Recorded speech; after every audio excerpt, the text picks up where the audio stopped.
wanted to tell you that today is El Día de los Niños Heroes, September 13th. Some of you are nodding, some of you are going like, what? So in 1999, I took a group of 200 nonprofit organizations. Can you hear me if I walk around? Yes. 200 nonprofit organizations to Washington, D.C.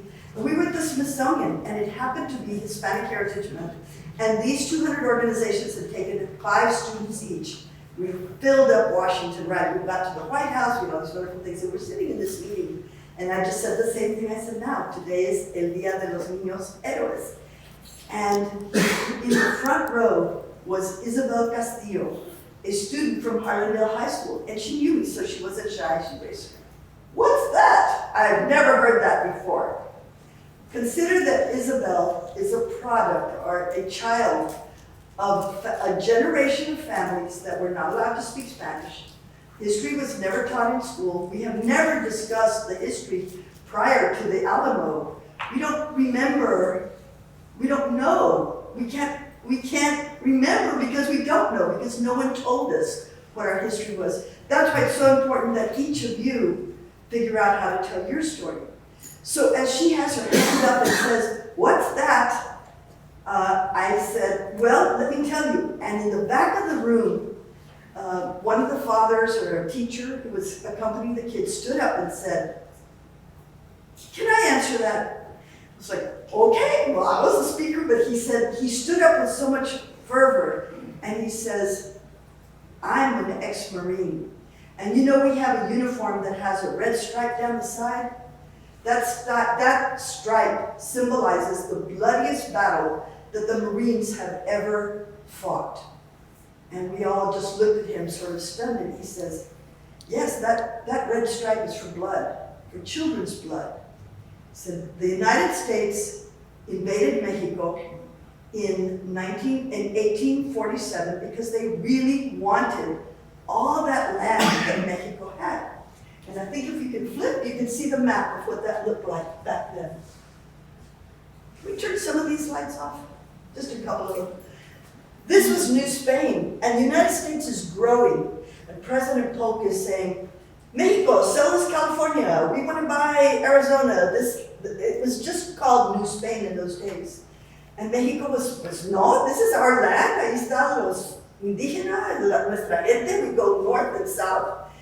And as a result, Mexico refused to sell, and so the United States invaded Mexico. And at the time, the French were also battling Mexico because they owed them money, and so there was a very small army left to defend Mexico City. So Chapultepec Castle, El Castillo Chapultepec, was a military academy, and the students were from 10 to 19 years old. And these young boys were left to fight the U.S. Army of Marines, which were over 2,000.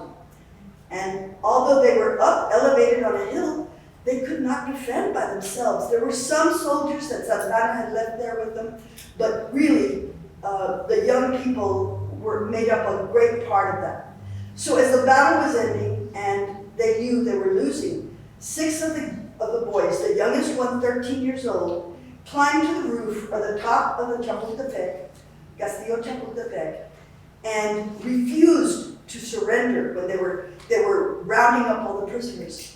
And one of them, so I can see if I can get his name just right, se llamaba Juan Escutia. He wrapped the flag around him, and they all jumped off the roof so they would not be captured. And those children, those young people, if you can flip it to the next one, or do I have the flicker up here? There it is. This is the statue that represents Los Niños Heroes in Mexico City. So when you go, you will know how important this time period was to Mexico, and Los Niños Heroes are always celebrated on September 13th, the anniversary of that terrible battle in Mexico. So 100 years go by, and President Truman goes to Mexico, and he decides that it's time to do something, and he takes a wreath of flowers and goes to the statue of Los Niños Heroes and delivers it.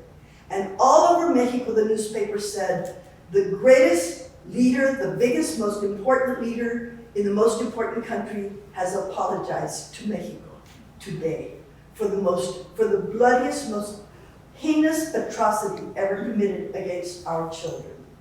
And that's the story of Los Niños Heroes. And I tell it to you because these stories, when you tell a story like that to a young person that doesn't know their history and doesn't know the connection between the United States and Mexico, between Texas and Mexico, but what it feels like to live in the borderlands, where you never know whether you're here, you're there, are you Mexican, are you American. So that was the really most important thing for us to pass on, is stories to our children.